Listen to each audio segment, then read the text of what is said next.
The quickest way that I know to share with another person is to come up here, click share.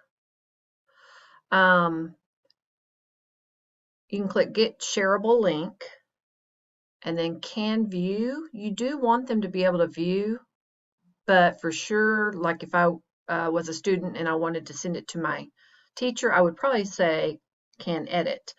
But there's some other things you need to go look at. So come down here to more.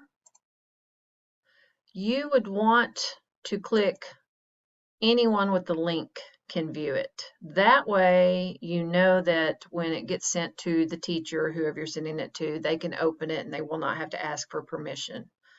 So save and then copy the link, and then that can be pasted into an email and sent to the teacher.